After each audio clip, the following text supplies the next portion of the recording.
Buenas tardes, vamos a continuar con la clase.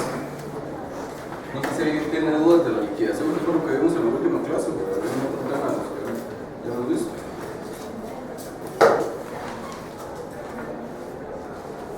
Si no hay dudas, vamos a ver el siguiente tema, que es el juicio ejecutivo.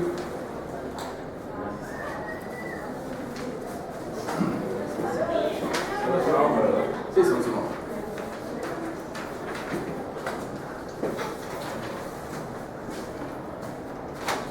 Cuando empezamos a hablar de las generalidades de los procesos de ejecución, dijimos que como trámites básicos en los procesos de ejecución, como en los de ejecución singular, tenemos dos: el de la ejecución en vía de apremio, que lo vimos, y este otro que es el de juicio de ejecución.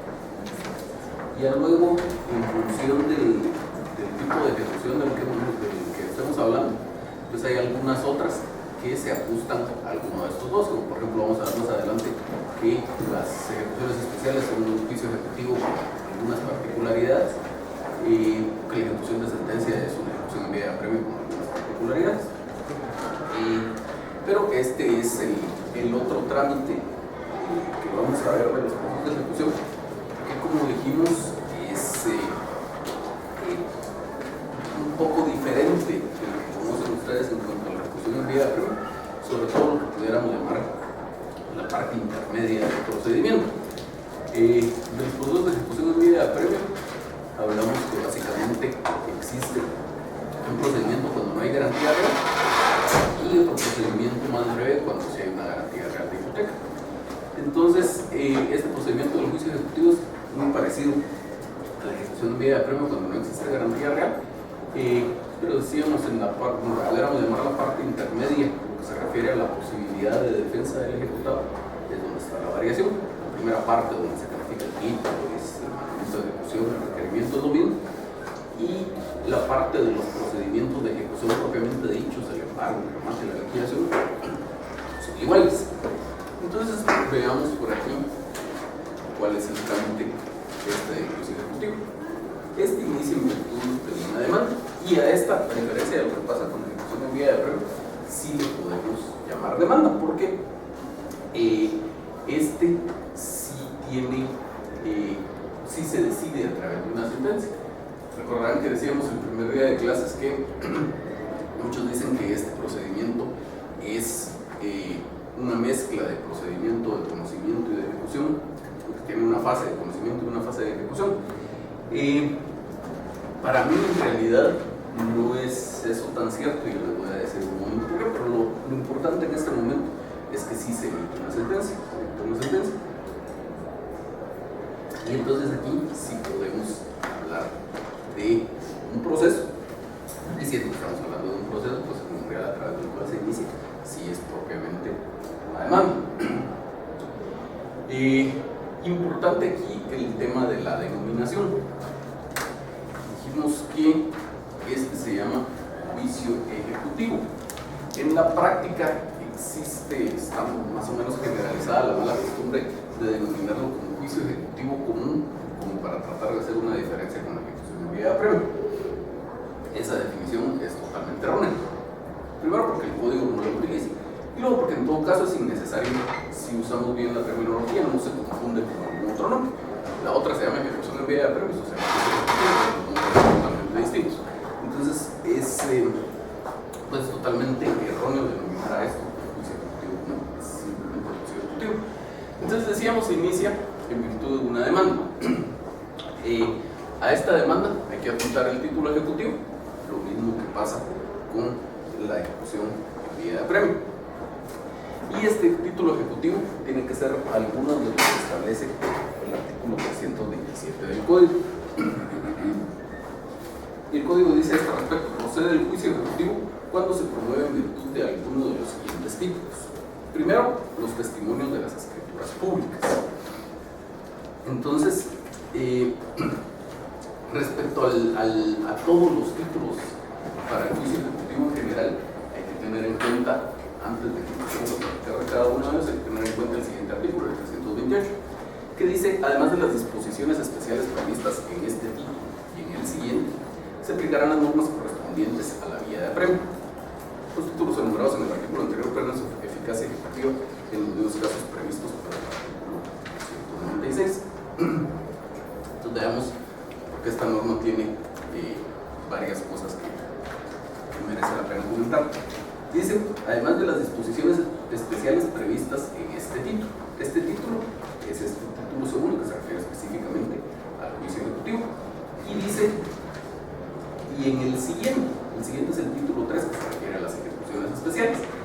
En realidad, ahí está un poco errónea la redacción del legislador, pero básicamente lo que se trató de regular es que al juicio, a las ejecuciones especiales, como vamos a ver en su momento, le es aplicable el procedimiento del juicio ejecutivo. Esa es la idea del procedimiento siguiente. No es que esas disposiciones particulares de las ejecuciones especiales se apliquen al juicio ejecutivo, porque en realidad no son aplicables. Precisamente la idea de las ejecuciones especiales es que son especiales porque la obligación que se ejecuta es diferente a lo que conocemos, a la reclamación de una obligación dineraria. Entonces, pues derivada de esas particularidades es que las ejecuciones especiales tienen alguna regulación específica. Entonces, no es cierto que se aplique eso al juicio ejecutivo, es en realidad al revés. A las ejecuciones especiales le aplicamos las normas del juicio ejecutivo. Pero sigue diciendo aquí que se aplican también las normas correspondientes a la vía de apremio. Y eso es bien importante porque el juicio ejecutivo pasa más o menos lo que pasa con el juicio sumario y con el juicio oral. Que el juicio sumario y el juicio oral tienen algunas disposiciones específicas para esos procesos respectivamente, pero las disposiciones que están ahí contenidas es básicamente lo que es diferente en esos juicios con respecto al juicio ordinario, pero todo lo demás aplicamos las normas del juicio ordinario. Más o menos lo mismo pasa aquí, que para el juicio ejecutivo tenemos en realidad pocos artículos que lo regulan. ¿Por qué? Porque todo lo demás es exactamente lo mismo que la ejecución en vía de apremio, y lo que está en estos artículos específicos es nada más lo que es diferente. Y entonces, siendo que se aplican las disposiciones relativas a la ejecución en vía de apremio, se aplican también los requisitos que ya vimos que son comunes a todos los títulos para la ejecución en vía de apremio, en el sentido de que se necesita que el título ejecutivo contenga la obligación de pagar una cantidad de dinero, que esa cantidad de dinero sea líquida y que esa cantidad de dinero sea exigible. Esos tres requisitos son aplicables al juicio ejecutivo. Si no es una cantidad de dinero, no puede, si la obligación no consiste en el pago de una cantidad de dinero, no puede ser juicio ejecutivo. Podrá ser alguna otra cosa, podrá ser tal vez alguna ejecución especial, pero no juicio ejecutivo. Aquí hablamos siempre de obligaciones dinerarias. Entonces, siendo así, ya podemos regresar a ver los títulos que decía el artículo 327. Entonces, dice primero los testimonios de las escrituras públicas. Y entonces aquí se trata pues de una escritura pública que contenga la obligación de pagar una cantidad de dinero, pero son aplicables siempre las mismas reglas que para la ejecución de apremio. Decíamos que esa cantidad de dinero tiene que ser limpia y esa cantidad de dinero tiene que ser exigible. Es por esa razón que, por ejemplo, tal vez el caso más común que se ve de contratos que están muchas veces contenidos en escrituras públicas y que sin embargo no dan lugar a un juicio ejecutivo es el caso del contrato de arrendamiento. El contrato de arrendamiento muchas veces se celebra en escritura pública, pero si resulta que el inquilino no les paga y desocupó el inmueble, a ustedes ya no les interesa el tema de la desocupación, sino únicamente les interesa el cobro de las rentas atrasadas. De todos modos, no pueden seguir un juicio ejecutivo para reclamar ese cobro de rentas atrasadas. ¿Por qué? Porque en el contrato de arrendamiento no está contenida la obligación de pagar una cantidad de dinero contrato de arrendamiento dice, celebramos un contrato y este contrato tiene un plazo que va de tal fecha, tiempo indefinido si es que ustedes quieren. Pero aún cuando tenga un plazo fijo, las estipulaciones del contrato de arrendamiento dicen que el inquilino puede dejar sin efecto el contrato de arrendamiento en cualquier momento devolviendo el inmueble, y que es nula cualquier disposición que establezca que la renta se va a causar o que el inquilino desocupe el inmueble antes, a no ser que estemos en presencia de un contrato de arrendamiento con plazo forzoso. Normalmente el contrato de arrendamiento no se celebra con plazo forzoso.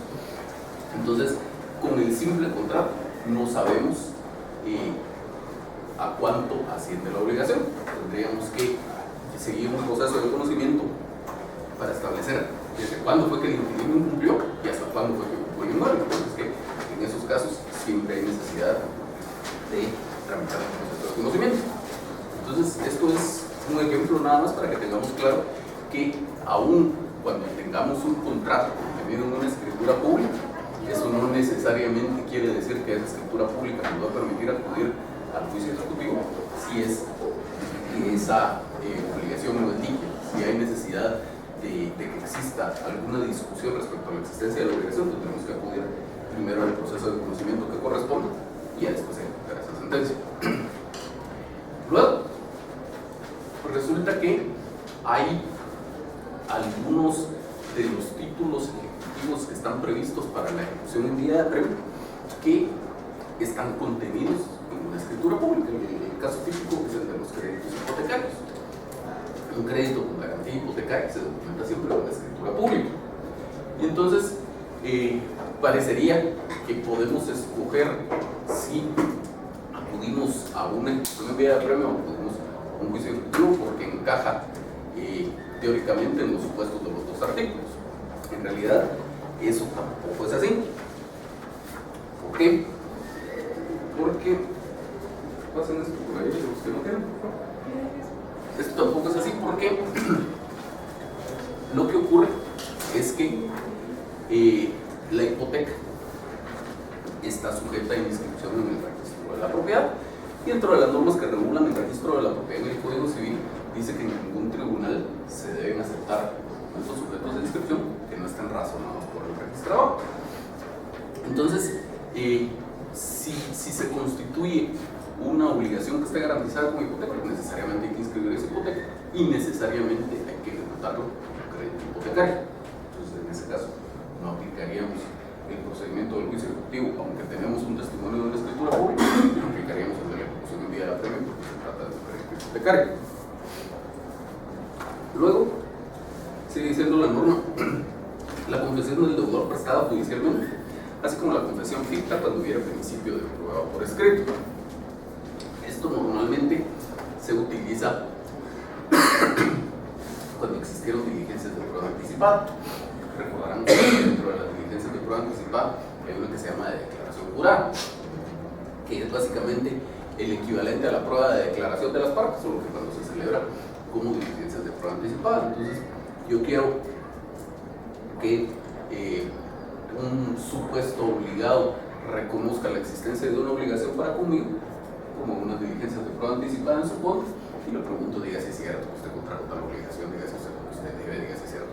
Y si la persona comparece a la diligencia y confiesa, acepta que existe esa obligación, etc., pues entonces ya tengo mi título ejecutivo. Igual que pasaba con la ejecución en vía de apremio, en realidad las normas estas no son tan claras, porque aquí supuestamente lo que se está enumerando son los títulos ejecutivos. Entonces, por ejemplo, decíamos el título ejecutivo es un documento. Entonces, en el caso del inciso primero, sí estamos hablando del título ejecutivo. El título ejecutivo es el testimonio de la escritura pública, perfecto. Pero aquí dice la confesión del deudor. La confesión del deudor no es un documento. La confesión del deudor está contenida en un documento. Entonces, ahí en realidad mi título ejecutivo será la certificación que me extiende el tribunal donde se tramitaron esas diligencias de prueba anticipada, en donde consta esa confesión del deudor. Y dice que también la confesión ficta. La confesión ficta, como ustedes saben, se cita al absolvente para responder a las posiciones, no comparece sin causa justificada y el juez lo declara confeso. Entonces dice que esa confesión ficta también permite acudir al juicio ejecutivo solo cuando exista principio de prueba por escrito. Entonces había por ahí algún documentito que no estaba en escritura pública ni tenía firma legalizada. Entonces si dentro de la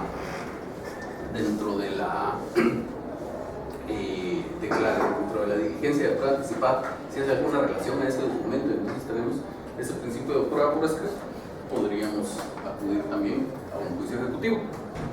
Y esto va muy de la mano con una parte del artículo siguiente, que dice: documentos privados suscritos por el obligado o por su representante y reconocidos o que se tengan por reconocidos ante el juez competente, de acuerdo con lo dispuesto en los artículos 98 y 184, y los documentos privados con legalización notarial, que eso no nos interesa por el momento.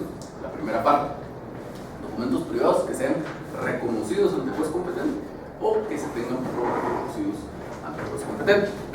Nuevamente es lo mismo. Otra de las diligencias de prueba anticipada es la prueba anticipada de reconocimiento de documentos. Entonces, ¿esta de qué se trata? Está un documento privado que no tiene legalización de firma. Entonces yo puedo tramitar diligencias de prueba anticipada pidiendo que el supuesto obligado reconozca ese documento. Entonces, si él comparece a la diligencia y efectivamente reconoce el documento, tengo mi título ejecutivo. O si no comparece a la diligencia sin justa causa y el juez tiene por reconocido el documento, igual tengo mi título ejecutivo. El siguiente supuesto entonces sería la última parte de ese inciso tercero: los documentos privados con legalización notarial. Cualquier documento en el cual las firmas hayan sido legalizadas permite acudir al juicio ejecutivo. Por supuesto, en todos los casos es lo mismo, siempre que se cumplan los requisitos, tengan una obligación de pagar una cantidad de dinero, que esa cantidad de dinero sea líquida y que esa cantidad de dinero sea exigible.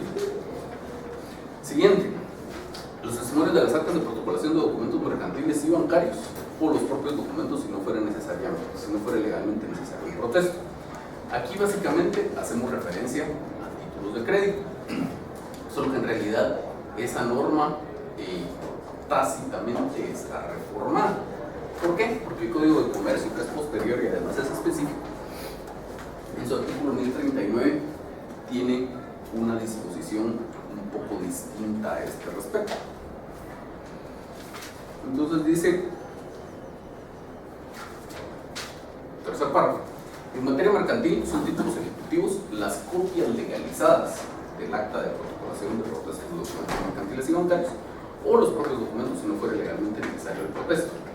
Básicamente, la diferencia entre una y otra norma es que el Código Procesal Civil Mercantil hacía referencia a los testimonios de esas actas de protocolación, mientras que la norma del Código de Comercio hace referencia a copias legalizadas. Es un documento que igual da fe de la autenticidad de la copia, pero es más sencillo que el testimonio.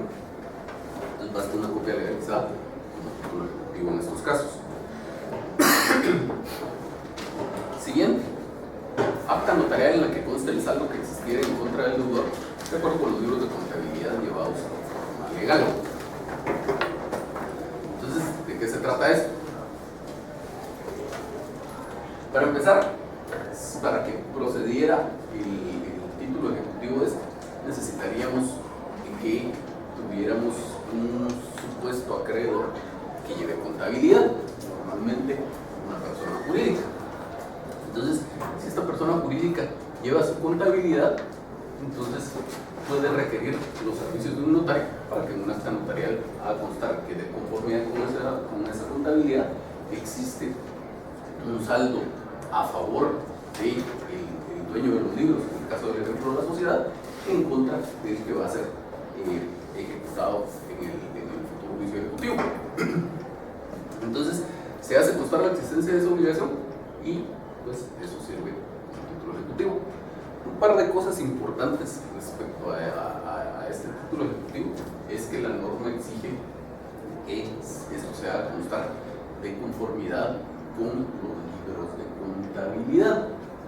Porque a veces se ve en la práctica que se incurre en el error de faccionar el acta notarial haciendo constar que de conformidad con una certificación contable existe ese saldo. Entonces ahí soy muy comparado con lo que dice la ley. La ley exige que sea de conformidad con los libros de contabilidad. Y el otro tema es que en los libros de contabilidad tiene que constar el saldo que existe en contra del deudor. ¿Eso qué quiere decir? Que no es válido, que normalmente las contabilidades se llevan de esa forma, no es válido simplemente que exista una partida clientes y ahí hay 5 millones de quetzales y el contador le dice, sí, es que de esos 5 millones el ejecutado debe 50,000.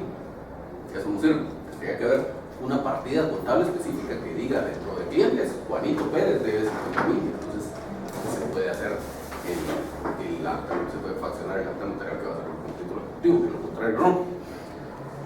Entonces, cuando a uno le toca defender este tipo de ejecuciones, pues siempre debería pedir la exhibición de sus libros de contabilidad para establecer si de verdad la contabilidad estaba como tendría que estar para que se hubiera podido faccionar el acta notarial.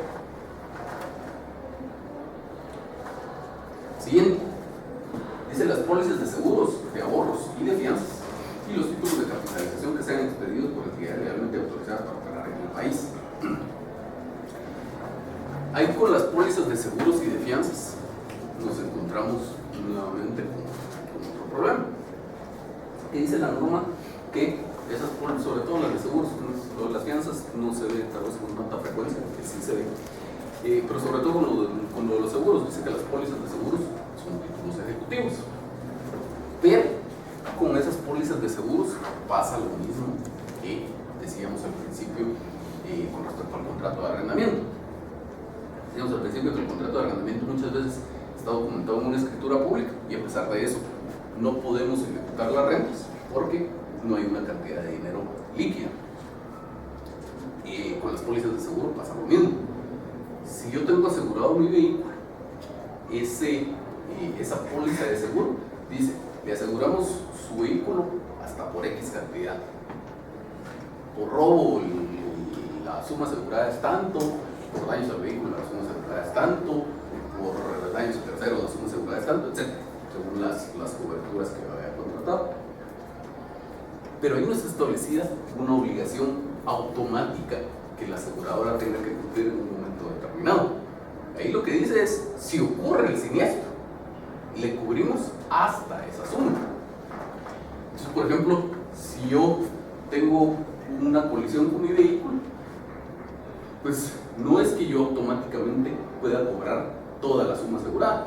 Y aunque lo pudiera cobrar la totalidad porque fue pérdida total, primero hay que establecer que efectivamente ocurrió el siniestro, que efectivamente estaba dentro de las coberturas, que no hay alguna causal de exclusión de la cobertura, que el monto que estoy reclamando pues efectivamente es lo necesario para hacer las reparaciones al vehículo, etc. Entonces en ese caso es necesario un proceso de conocimiento. Por eso es que esos casos de reclamaciones de seguros siempre se tramitan por la vía del juicio sumario, no por la vía del juicio ejecutivo. Por la vía del juicio sumario, por supuesto, con base en el artículo 1039 del Código de Comercio. Entonces, hay algunos que dicen que en el seguro de vida sí, porque en el seguro de vida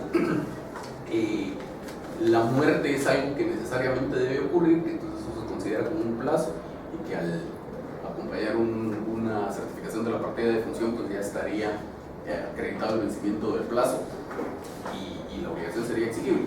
Yo considero que aún en el caso de los seguros de vida siempre es necesaria la tramitación de un juicio sumario. Entonces la posibilidad que está ahí como título ejecutivo de una póliza de seguro quedaría para el caso inverso, porque de conformidad con la póliza de seguro la aseguradora pues adquiere una obligación de pagarme la indemnización si ocurre el siniestro, pero yo también adquiero la obligación de pagar una prima. Entonces, si yo no pago la prima, esa póliza de seguro le puede servir a la aseguradora como título para cobrarme la prima. Y ahí si no hay proceso de conocimiento que tramitar, pues ahí sí puede ser título, sí puede ser juicio ejecutivo. Pero en la práctica tampoco se da, porque normalmente lo que ocurre en la práctica es que si yo no pago mi prima de seguro, pues simplemente se da por terminado el contrato de seguro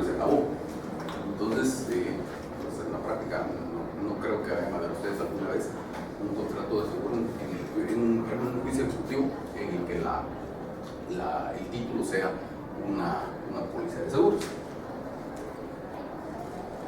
Y finalmente, toda clase de documentos por disposiciones especiales tengan fuerza ejecutiva.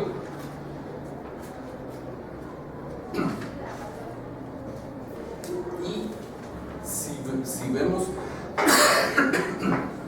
esta norma, es importante porque cuando alguna disposición especial dice este documento servirá como título ejecutivo y no dice como título ejecutivo para una ejecución en vía de apremio, entonces algo que no remite es al título, al juicio ejecutivo, en el inciso del artículo 327. ¿Dudas hasta aquí? Sí. La ley de sociedades financieras privadas, esa sí está vigente. Sí. ¿Y más? Bueno, entonces se adjunta el título ejecutivo. Y lo siguiente es que, al igual que pasaba con la ejecución en vía de apremio, hay que solicitar el embargo. Pasa exactamente lo mismo, no tenemos, después de la ejecución en vía de apremio sin garantía real, no tenemos un bien ya determinado que responda a la obligación. Y aquí buscamos lo mismo, embargar un bien para rematarlo y con ese dinero hacer pago de la obligación. Entonces, siempre, aunque la ley lo establece como un derecho, pues siempre uno debería señalar aquí en su demanda sobre qué bienes pide que recaiga el embargo en caso de falta de pago del ejecutado. Y también existe la posibilidad de pedir medidas precautorias, igual que pasaba en aquella ejecución en vía de apremio. El juez igual califica el título ejecutivo según el artículo 329, que se promovió el juicio ejecutivo. El juez calificará el título en que se funda y si lo considerase suficiente y la cantidad que se reclama fuese líquida y exigible, despachará el mandamiento de ejecución ordenando el requerimiento del obligado y el embargo de bienes si este fuere procedente, y dará audiencia por 5 días al ejecutado para que se oponga o haga valer sus excepciones. Entonces, ese procedimiento del despacho del mandamiento de ejecución, el requerimiento de pago, es exactamente igual que lo que ya conocen ustedes de la ejecución en vía de apremio. Como producto de esa, solo antes de que sigamos, ¿quién no tiene copias? ¿Usted lo tiene? ¿Solo él? Bueno, entonces, como producto de esa calificación que el juez hace, igual que pasaba en la ejecución en vía de apremio, la demanda podría ser rechazada por razones, porque no cumple con sus requisitos formales como demanda, o porque el título ejecutivo no cumple con sus requisitos para ser título ejecutivo. Si no se da ninguno de esos supuestos, pues entonces, bueno, y si se da el rechazo, la resolución es apelable, y si no se da alguno de esos supuestos, pues procedería que el juez dicte una resolución en la cual admita para su trámite la ejecución. Y ahí cuando es porque no cumple con algunos de los requisitos para el título, Ajá. ahí también se la rechazan en el pleno. Okay. Y después ya cumpliendo con el requisito, ya es una nueva demanda. ¿Sí? O sea, supóngase que usted acompaña como título al principio hablábamos que, por ejemplo, en un contrato de arrendamiento, que usted lo celebra en escritura pública, no tiene una cantidad de dinero líquido. Es necesario acudir a un proceso de conocimiento, que es el juicio sumario, para que se declare la existencia de la obligación si usted quiere cobrar rentas atrasadas. Entonces, si por ejemplo usted quisiera promover un juicio ejecutivo con base en un contrato de arrendamiento que está documentado en una escritura pública, el juez tendría que rechazar esa ejecución, por lo tanto que no se cumple el requisito de la liquidez en el título. Entonces, pues el juez, si las dos cosas están cumplidas, la demanda cumple sus requisitos y el título también, emite su resolución donde le da trámite a la demanda, ordena liberar el mandamiento de ejecución, según lo que ya veíamos, ordena requerir de pago al ejecutado, ordena el embargo de bienes si no se hace el pago y le da audiencia al ejecutado. Ya vemos una diferencia importante aquí con lo que pasaba en la ejecución en vía de apremio. En la ejecución en vía de apremio no se le da audiencia al ejecutado. erróneamente, muchas veces se acostumbra en la solicitud inicial de una ejecución en vía de apremio pedir que le den audiencia al ejecutado por 3 días para que haga valer sus excepciones. Eso no existe, la ley no dice que se le dé una audiencia. Dice que tiene un derecho de plantear excepciones dentro de los 3 días siguientes a ser notificado, pero no es distinto. Y muchas veces erróneamente la resolución del tribunal en la ejecución en vía de apremio así lo dice, se da audiencia al ejecutado por 3 días. Eso está mal. Ahí simplemente, si quiere el ejecutante y si quiere el juez, se puede decir que se le hace saber al ejecutado que dentro de los 3 días podrá plantear excepciones que destruyen la eficacia del título y se fundamenten en el fraude documental, pero es distinto a la audiencia. En este caso, sí le damos audiencia, o bueno, si le da audiencia al juez, pues, y le da una audiencia por el plazo de 5 días. Por supuesto, igual que en un juicio ordinario, usted pediría que emplacen al demandado por 9 días, y aquí pide que le den audiencia al imputado por el plazo de 5 días.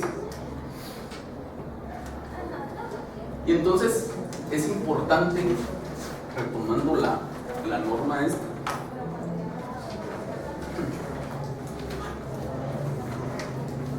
dice dar audiencia por 5 días al imputado para que se oponga o haga valer sus excepciones. Y lo establece como 2 supuestos distintos. Ya vamos a ver que en realidad las excepciones no se pueden plantear por separado o si no hay oposición, pero la norma dice para que se oponga o haga valer sus excepciones. Lo que me interesa remarcar en este momento es que aunque sí tenemos demanda, no existe contestación de demanda. Si yo fuera a ejercitar mi derecho de defensa aquí, el memorial sería un memorial de oposición a la ejecución, o si quiero, de oposición a la ejecución e interposición de las excepciones de A, B y C, pero contestación de demanda no existe. Esto no es un proceso de reconocimiento. Entonces, pues ya que se emitió esta resolución, igual que en la ejecución en vía de apremio se libra el mandamiento de ejecución y se practica la notificación y el requerimiento de pago. Como consecuencia del requerimiento de pago, pues las mismas posibilidades, que pague o que no pague, y como consecuencia de la notificación empezarían a contar los 5 días para que el ejecutado se pueda oponer o se pueda oponer de excepciones.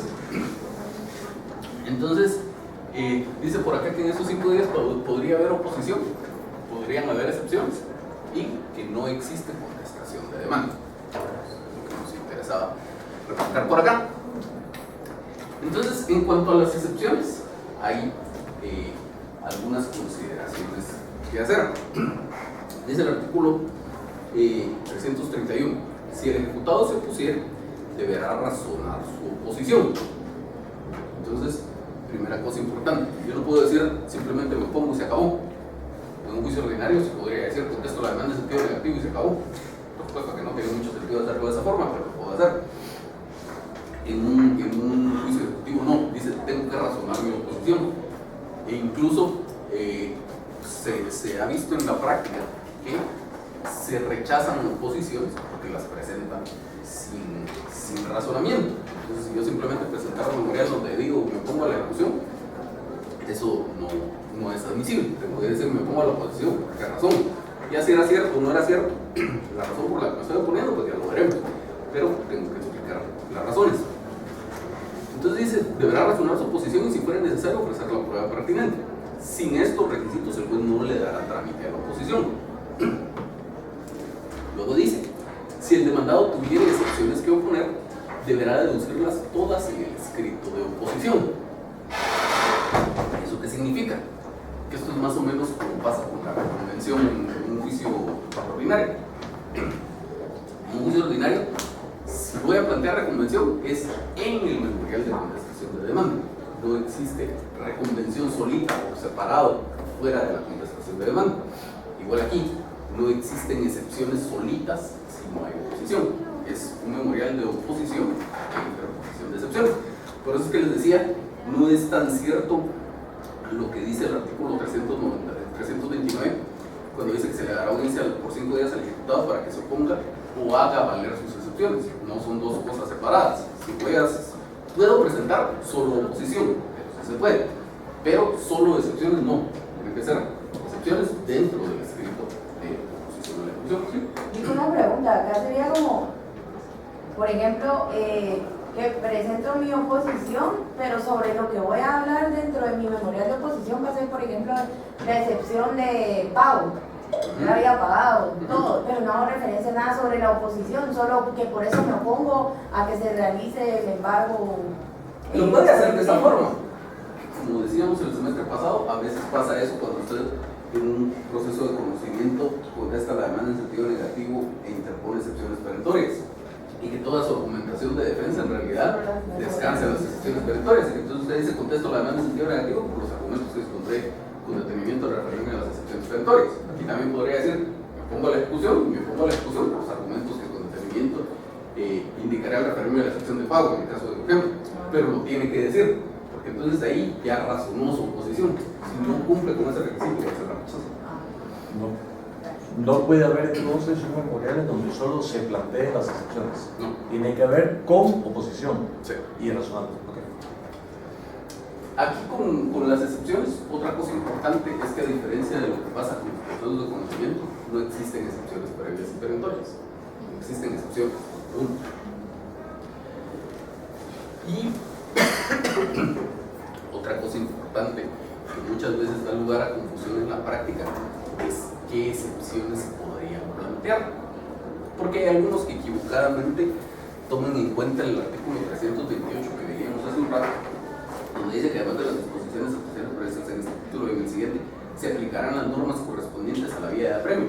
Entonces hay algunos que dicen, como se aplican las normas correspondientes a la vía de apremio, solo las excepciones que destruyen la eficacia del título y se implementan en prueba documental. No es cierto, porque por supuesto aplicamos las disposiciones correspondientes a la vía de apremio en lo que no se oponga a lo que esté especialmente previsto para el juicio ejecutivo. Porque como pasa con todos los casos, las disposiciones especiales prevalecen sobre las disposiciones generales. Entonces, si tengo disposiciones específicas para el juicio ejecutivo, esas prevalecen sobre lo general que está para la ejecución en vía de apremio. Y entonces, este mismo artículo sigue hablando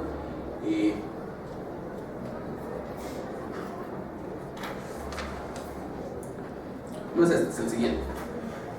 El artículo siguiente dice: vencido el término de prueba, ya vamos a regresar después de eso, vencido el término de prueba, el juez se pronunciará sobre la oposición y en su caso sobre todas las excepciones deducidas.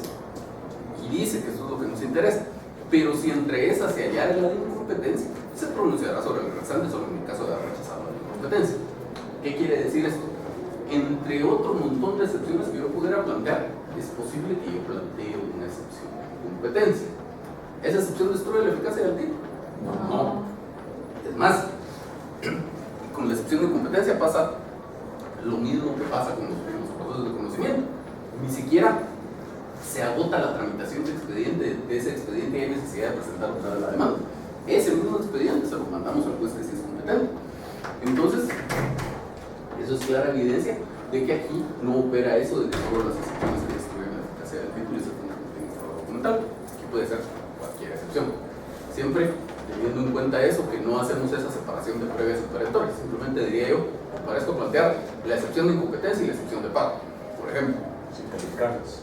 ¿Qué más? Sin calificarlas. Sin calificarlas como previas o perentorias. Simplemente son excepciones y el nombre que les quiera poner. Como excepción, cualquier cosa que sea acorde a la naturaleza de una excepción. Algún mecanismo de defensa que yo esté ejercitando, ya sea en cuanto a la forma o en cuanto al fondo, atacando el planteamiento de la otra parte. ¿Los días aquí no hay dudas? Luego, pues van existiendo distintas posibilidades acá. Veníamos aquí diciendo que había un requerimiento de pago en donde era posible que el ejecutado pagara. ¿Alguien falta algo? Sí.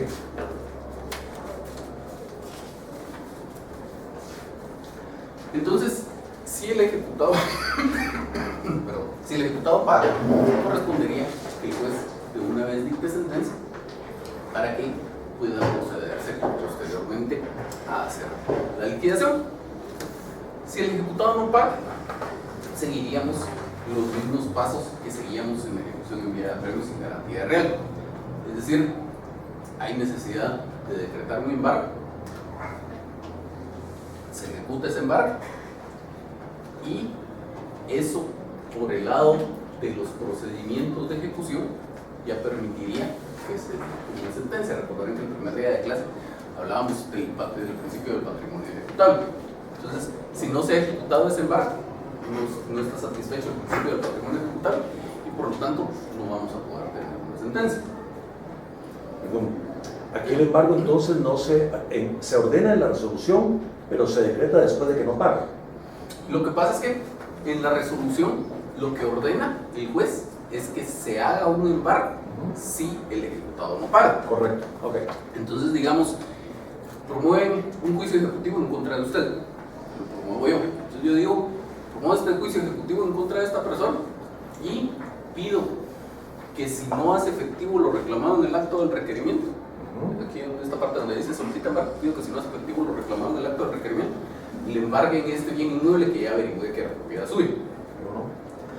Entonces el juez libra un mandamiento de ejecución y dice, bueno, ya le di trámite a esta ejecución, entonces que vaya un notificador del Centro de Servicios Auxiliares de la Administración de Justicia ante usted y le requiera de pago. Llega este notificador, le requiere a usted de pago y le dice, mire, le vengo a notificar aquí está su notificación, además le requiero de pago, le están reclamando la suma de 100,000 quetzales. ¿Paga o no paga? Usted le dice, ¿cómo no? Aquí estamos 100,000 quetzales. Pues magnífico, vamos a sentencia. Usted le dice, no paga. Entonces, el ejecutor es el que decreta el embargo. Entonces, en su documento razona, requerí de pago el señor fulano por la cantidad de tal, y manifiesta que no lo hace efectivo, por lo que procedo a trabar embargo sobre el bien inmueble identificado en la demanda. Porque esto ya se lo había dicho el juez acá. El juez le había dicho que se libre un mandamiento de ejecución para que se requiera de pago al obligado y en caso de que no lo haga efectivo, trabe embargo sobre este bien indicado en la demanda. Entonces es una cadena. Lo digo yo en la demanda, luego el juez dice, vaya, requiera de pago, y si no le paga, trabe embargo. Entonces el ejecutado va, requiere, y como usted no pagó, hace constar ahí que se traba el embargo. Ya luego vendría que el juez tiene que liberar un despacho al registro de la propiedad para que se opere el embargo. El registrador anota el embargo, entonces ya tenemos el embargo operado, ya está ejecutado el embargo. Incluso habría que llevarle al juez ese despacho razonado por el registrador de la propiedad para acreditar que eso está cumplido y que se proceda a dictar sentencia. Y solo soy un poco perdida, perdón. Acá en el no sé cómo se llama esto, diagrama, ¿no? Dice que va a ser la primera resolución, ¿verdad? Después notificación y requerimiento de pago, se da el mandamiento y después da los 5 días de audiencia, pero eso es antes, ¿no? Sí, ¿no? Mira, pues, pasa en cuanto a los 5 días, olvídese del juicio ejecutivo, regresemos al juicio ordinario. En cuanto a ese plazo de 5 días, pasa exactamente lo mismo que en el juicio ordinario. En el juicio ordinario usted presenta su demanda. ¿Sí? Yo soy el juez, reviso su demanda y digo si cumple los requisitos legales. Voy a hacer una resolución donde le doy trámite a su demanda. ¿Y qué digo? Que si se forma el expediente de ejecución y facturación, se admite para su trámite la demanda y digo, en esa resolución se emplaza al demandado por 9 días. Eso es el equivalente a lo que está haciendo el juez aquí en esta resolución. En su resolución dice el juez, se admite para su trámite a la ejecución, se confiere audiencia por el plazo de 5 días al imputado. Luego regresamos al juicio ordinario. Hay que emplazar al demandado, hay que notificarle la demanda y la resolución que le da trámite, y entonces a partir del día siguiente comienzan a contar esos 9 días. O sea que me van a dar, yo pues le voy a dar audiencia aparte durante 5 días. Posterior a eso, si la parte no se opone, entonces yo ordeno, libro el mandamiento y ya se le requiere. No se me da. Regresemos al juicio ordinario. Presenta usted la demanda. ¿Okay? El juez le doy trámite. Sí. En la resolución digo, se emplaza al demandado por 9 días. ¿Sí? Esa resolución, el notificador tiene que llevarse una copia y una copia de la demanda. Llega con el demandado y le dice, señor demandado, aquí le estoy notificando esta demanda. ¿Sí? A partir del día siguiente empiezan a contar 9 días. Regresemos acá. presenta la ejecución, el juez dice, le doy trámite a esa ejecución, y en esa resolución dice, se le da audiencia al ejecutado por 5 días. ¿Sí? Esos 5 días no han empezado a correr. ¿Por qué? Porque no está notificado. Luego va a tener que llegar el notificador y le notifica esa demanda con la resolución que le dio trámite, y a partir del día siguiente empiezan a contar esos 5 días. ¿Sí? ¿Se recuerda de la ejecución en vía de apremio? Que dijimos que en un solo viaje, decíamos el ejemplo, llega el notificador, notifica y requiere de pago. Lo mismo aquí, el notificador le notifica al ejecutado y le requiere de pago. Entonces, en ese momento, puede ser que el ejecutado pague o no pague estas opciones de acá.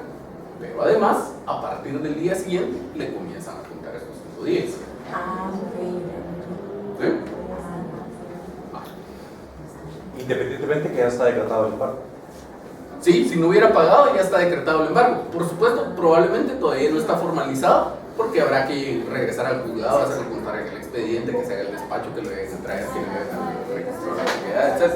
Es como paralelo. Bueno, paralelo, exactamente igual que pasaba en la ejecución de vía de apremio. Entonces, en cuanto a esto de la posibilidad de oponerse a la ejecución, pues existen igual 2 opciones: que sí se plantea oposición o oposición con excepciones, o que no se plantee. Si no se plantea, dice la ley, pasamos a sentencia de una vez. En ese caso, no hay necesidad de apertura a prueba, ni hay necesidad de más trámites, simplemente vencidos los 5 días, ya a partir del día 6 el juez estaría en condiciones de sentencia. Dice el artículo 330, si el ejecutado no compareciera a deducción o oposición o a interponer excepciones, vencido el término, hablando de los 5 días, el juez dictará sentencia de remate, declarando si ha lugar o no a la ejecución. Entonces, pues simplemente pasan los 5 días y el juez ya está en condiciones de dictar sentencia. ¿Qué otra diferencia ven aquí con respecto a los procesos de conocimiento?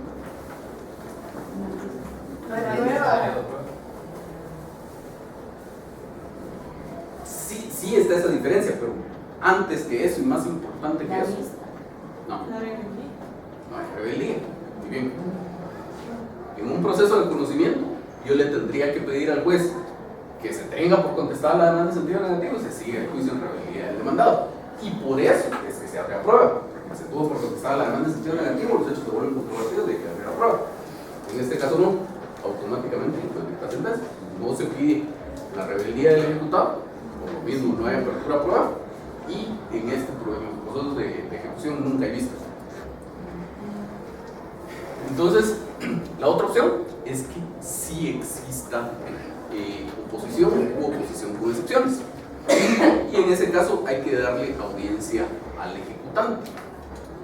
Dice, si el ejecutado se opusiere, deberá razonar su oposición y si fuera necesario realizar la prueba pertinente. Sin estos requisitos, el juez no le dará trámite a la oposición, lo que ya habíamos visto. Si el demandado tuviera excepciones que oponer, deberá deducirlas todas en el escrito de oposición, también lo habíamos visto. El juez oirá por 2 días al ejecutante y con su contestación o sin ella mandará a recibir las pruebas por el término de 10 días comunes a ambas partes, si lo pidiera alguna de ellas o el juez lo estimara necesario. En ningún caso se otorgará término extraordinario de prueba. Entonces, perdón, licenciado. sí. Dice, y con su contestación o sin ella. Ajá. Contestación del ejecutante. Ajá. Ok. Entonces, pues otra diferencia que tenemos aquí con respecto a los procesos de conocimiento. En un proceso de conocimiento yo presento la demanda, emplazan al demandado, si el demandado contesta la demanda o contesta la demanda con excepciones perentorias, a mí como demandante ya no me dan audiencia. ¿Sí? Entonces, aquí en cuanto a la demanda, pasa lo mismo que les decía con la ejecución en vía de apremio, que técnicamente uno no ofrece pruebas en la demanda. A pesar de que esta sí es demanda, de todos modos técnicamente uno no ofrece pruebas. ¿Por qué? Porque, para empezar, la norma no ordena la aplicación de las normas del juicio ordinario. En el artículo 328 dice que se aplican las normas de la vía de apremio, no las del juicio ordinario. El artículo 106, que es el que se refiere a las pruebas, está dentro de las normas del juicio ordinario. Pero sobre todo, en un proceso de ejecución sea en la ejecución en vía de prueba, vimos que nunca la ejecución como tal tiene periodo de prueba. Eventualmente lo tendrá el incidente de las excepciones, pero la ejecución como tal no tiene periodo de prueba. En este caso, a lo mejor sí, el juicio ejecutivo, pero tal vez sí y tal vez no. ¿Por qué? ¿De qué depende que haya periodo de prueba? De esto. Si el ejecutado se opone o no se opone a la ejecución. Si no se opone, de una vez va a haber sentencia, no hay periodo de prueba. Entonces, no había necesidad de pruebas acá. Y si se opone el ejecutado, ¿en qué momento ofrecería yo mis pruebas? Acá. En la audiencia. Técnicamente, yo no debería tener pruebas acá. Yo lo que hago cuando presento una demanda de un juicio ejecutivo o una solicitud inicial de una ejecución en vía de prueba, es que sí incluye un apartado de pruebas. Pero digo, no se ofrecen en virtud de tratarse de un proceso de ejecución, porque técnicamente es incorrecto ofrecer pruebas en un proceso de ejecución. Ya después, si el ejecutado se opusiera, pues ahí me corresponde ofrecer pruebas, antes no. O sea, que usted sí las detalla. No. Dice que no, Y el contenido del apartado es este. Tiene un título que dice pruebas. Y el contenido es no se ofrecen por tratarse de un proceso de ejecución. Ah, ya entendí. Y luego sí tiene otro apartado que dice título ejecutivo. Sirve de título a la presente ejecución, digamos aquí que es juicio ejecutivo, el primer testimonio de la escritura pública número tal, autorizado por notario fulano de la fecha. Pero sí ponemos el apartado de pruebas y de... Yo lo pongo por estilo. Si usted no lo pusiera, está bien. Y el hecho que usted lo incluye y que dice no se presenta porque no procede, eso no le limita a no poder presentarlas después. No, porque para eso serviría esta audiencia común. O sea, no lo excluye de eso. No. Entonces, si tuviéramos esa oposición, estaría esta audiencia ejecutando por 10 días, como veíamos una apertura a prueba por 10 días, y entonces ya se podría dar la sentencia. En la sentencia, perdón, veamos el contenido de la sentencia. En la sentencia dice el artículo 332. Vencido el término de prueba, el juez se pronunciará sobre la oposición y en su caso sobre todas las excepciones deducidas. Pero si entre estas se hallara la incompetencia, se pronunciará sobre las restantes solo en caso de haber rechazado la incompetencia, lo mismo que pasa en los de conocimiento. Si la excepción de incompetencia fuese acogida, el juez se abstendrá de pronunciarse sobre lo demás. En este caso se abordará que quede ejecutoriada la resolución para decidirse las restantes excepciones y la oposición por quien sea competente. O dice que se deciden las restantes excepciones y la oposición. Y el primer párrafo dice que el juez se pronunciará sobre la oposición y en su caso sobre las excepciones. ¿Qué quiere decir esto? Que la sentencia de un juicio ejecutivo es diferente a la del proceso de conocimiento. En muchos aspectos, pues, pero el aspecto que me interesa remarcar aquí es que en un proceso de conocimiento, decíamos, si yo solo contesto la demanda en sentido negativo, nunca voy a pedir que me declaren con lugar la contestación de demanda. ¿Por qué? Porque simplemente me estoy oponiendo a la pretensión del otro. Y cuando digo que se declare sin lugar la demanda, ahí está contenido todo. Y el juez declarará con lugar o sin lugar la demanda. Y ahí resolvió el fondo tanto de la demanda como de la contestación de demanda. En el juicio ejecutivo, si me opongo a la ejecución, sí tengo que pedir que se declare con lugar la oposición, esa es una petición, y aparte, otra petición es que se declare sin lugar la ejecución. Si separamos esas dos cosas. Y el juez en su sentencia, efectivamente, hace los dos pronunciamientos, con lugar o sin lugar la oposición, y al lugar o no al lugar la ejecución.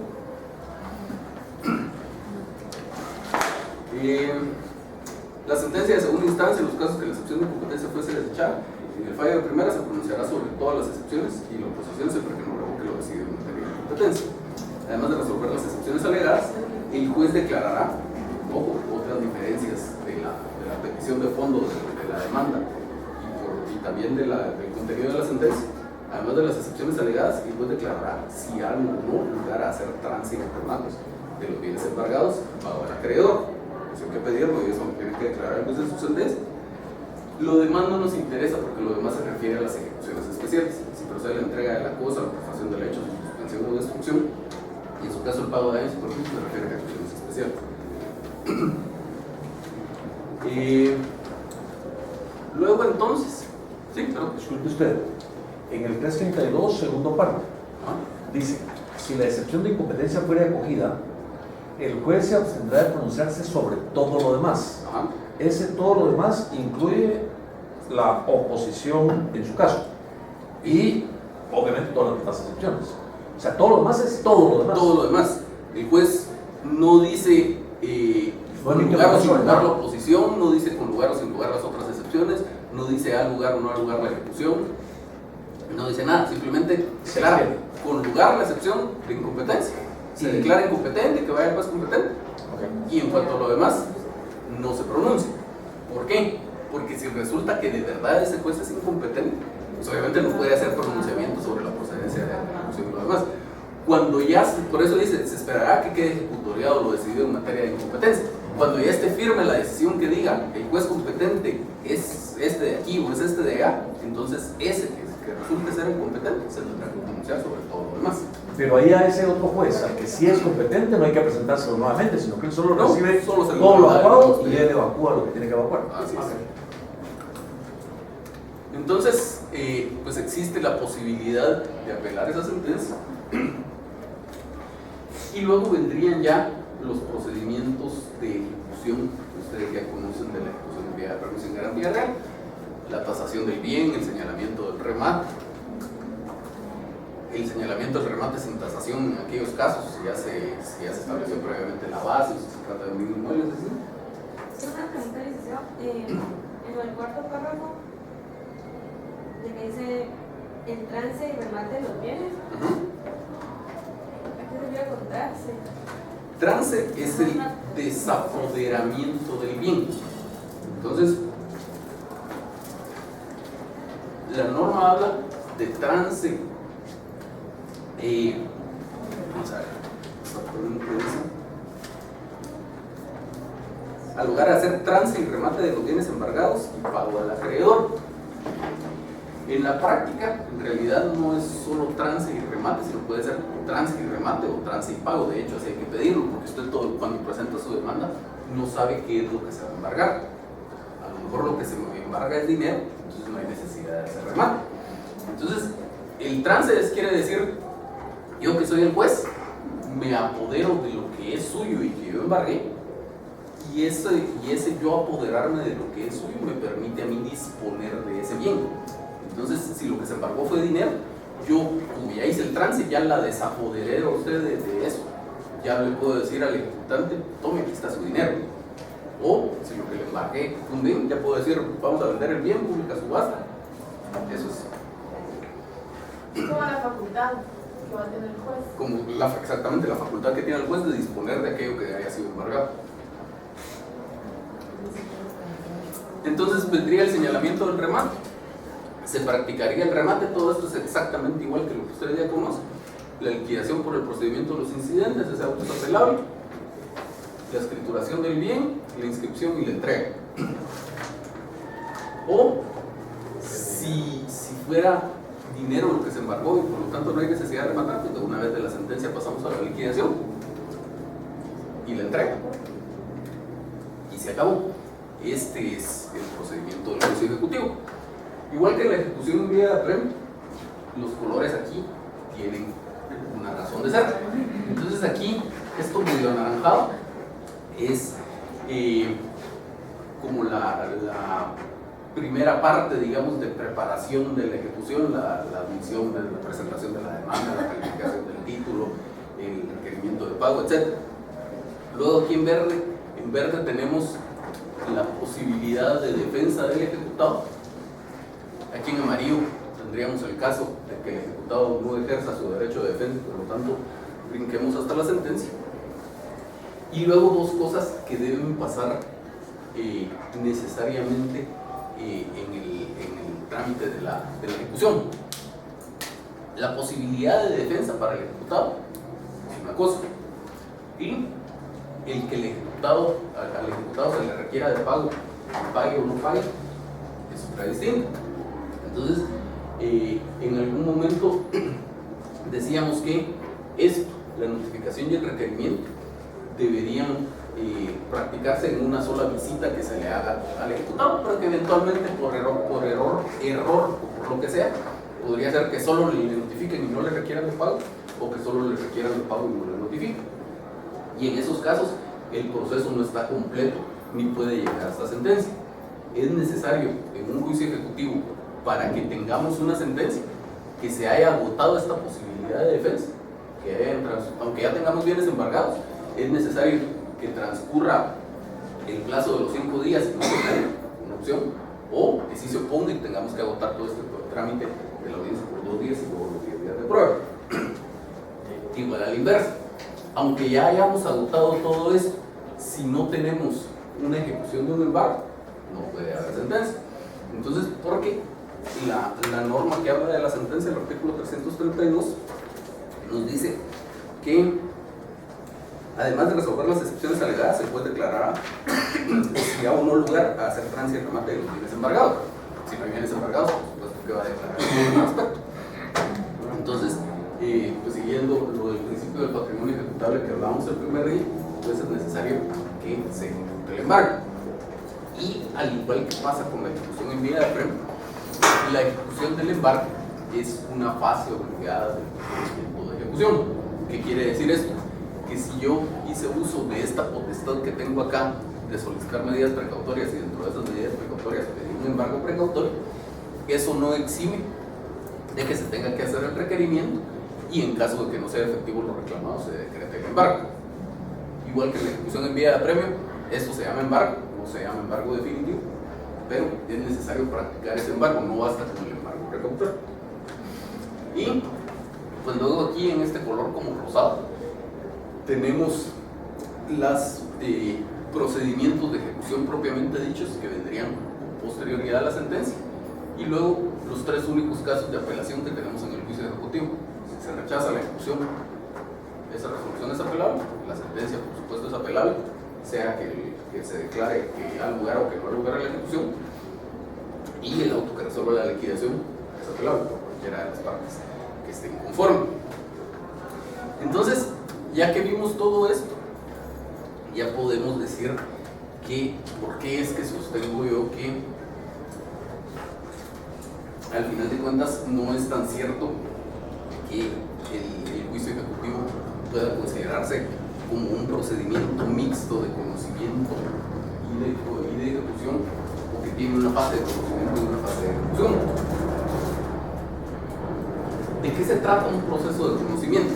Un proceso de conocimiento se trata de declarar la existencia no de un derecho o de una obligación cuando no existe pues una declaración previa a ese respecto.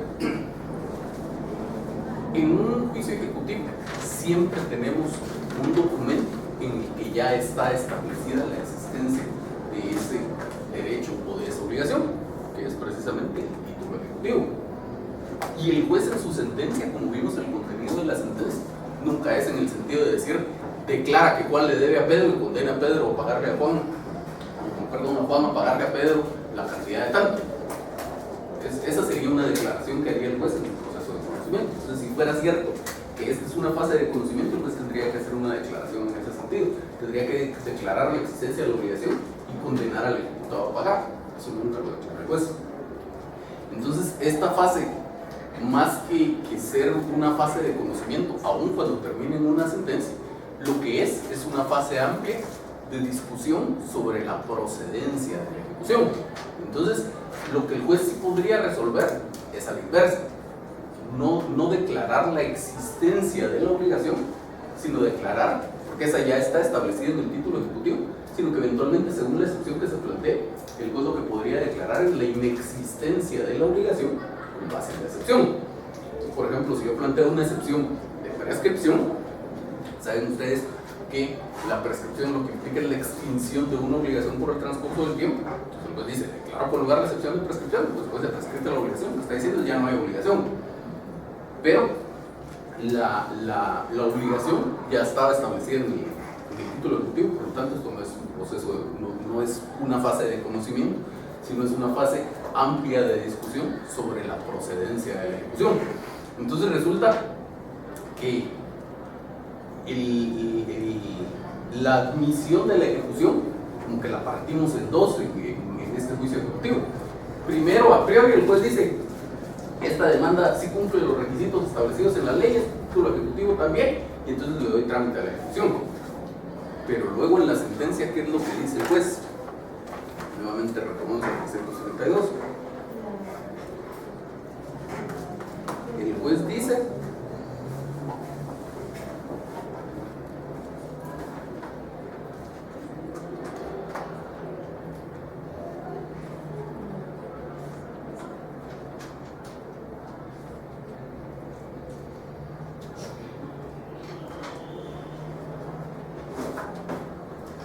además de resolver las excepciones alegadas, el juez declarará si ha o no lugar a hacer trance y remate de los bienes embargados. Perdón, es el 330 que estaba buscando. Si el ejecutado no comparece a deducir oposición o interponer excepciones, vencido el término, el juez dictará sentencia de remate, declarando si ha o no lugar a la ejecución. Entonces, ¿qué pasa? El juez le dio trámite aquí a la ejecución, pero hasta esta sentencia dice al lugar a la ejecución, y por eso es que los verdaderos procedimientos de ejecución, que son todos estos, vienen hasta después de la sentencia. Entonces lo que hicimos fue partir en dos la admisión de la ejecución y meterle en medio toda esta posibilidad de defensa que tiene el ejecutado y una sentencia que es la segunda parte de la admisión de la ejecución, en donde el juez dice al lugar a la ejecución. Y aunque la norma esta lo menciona con respecto al supuesto de que el juez, de que el ejecutado no se haya opuesto, esa es una petición que siempre se plantea en un juicio ejecutivo, que el juez declare que ha lugar a la ejecución. Y es una decisión que el juez siempre toma en su sentencia. Aun cuando hubiera existido oposición, el juez dice, declara con lugar la demanda, en consecuencia que ha lugar a la ejecución y todo lo demás. Lick, entonces todos los procedimientos posteriores a la sentencia irían como peticiones de fondo también. Todos los procedimientos posteriores a la sentencia, esto de la tasación, el remate, etc. No. De hecho, ni siquiera es necesario que usted los plantee como peticiones. Usted votaría en el juicio ejecutivo su petición cuando dice que pide que se declare con lugar a la demanda, que se lugar a la ejecución, todo lo demás, se ponen cosas al ejecutado, se acabó.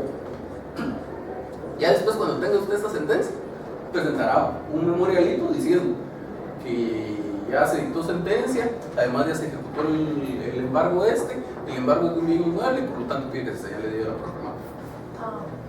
Importante, perdón, antes que se me olvide, en cuanto a esta sentencia, es el hecho de que el juicio ejecutivo tiene incorporados sus propios procedimientos de ejecución de la sentencia, que es todo esto que vemos por acá. Por lo tanto, aunque el artículo 294 del Código dice que dentro de los títulos para la ejecución en vía de premio, el primero es la sentencia pasada en autoridad de cosa juzgada, y luego más adelante hay un procedimiento específico de ejecución de las sentencias. Yo no presento una solicitud de ejecución de la sentencia del juicio ejecutivo, porque esto ya es un proceso de ejecución.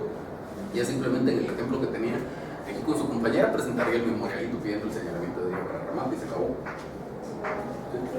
Entonces, si entendí en las peticiones de un juicio ejecutivo, la única consecuencia que va a haber va a ser que se condenen cosas, ¿verdad? No, por eso al lugar y como consecuencia que se condenen. Entonces, ya lo vamos a ver cuando presenten el memorial, pero tiene que pedir que se declare que ha lugar a la ejecución, que se declare que ha lugar a hacer trance y pago, trance y remate. Solo, perdón, antes que se me olvide, si vieron una observación que les mandé por correo respecto a los trabajos, ¿verdad? Que el de ejecución con garantía real tiene que ser de hipoteca y que la otra ejecución no quiero que sea con base en un lobby. Una duda. Cuando yo presento mi oposición, yo en las peticiones de mi oposición es que se declare con lugar la oposición, se declaren con lugar las excepciones planteadas y se levante el embargo trabado a mi inmueble tal, o eso va intrínseco a la resolución. Cualquiera de las dos. Solo ahí recuerden siempre que ustedes plantean excepciones, tienen que pedir la consecuencia propia de cada excepción. No simplemente que se declare con lugar de excepción, sino tendrá que pedir lo propio de cada excepción como consecuencia. Luego, si usted quiere, tendría que pedir eso que estamos hablando, tendría que pedir que se condenen cosas al ejecutante. Si usted quiere, podrá decir que oportunamente se libren los oficios y despachos para levantar las medidas precautorias y de ejecución que hubieran sido decretadas. Si quiere lo pide, si no quiere no lo pide, porque de todos modos, automáticamente cuando existe una sentencia en donde el juez dice que no ha lugar a la ejecución, usted va y tramita sus oficios y despachos y se los da. Sí.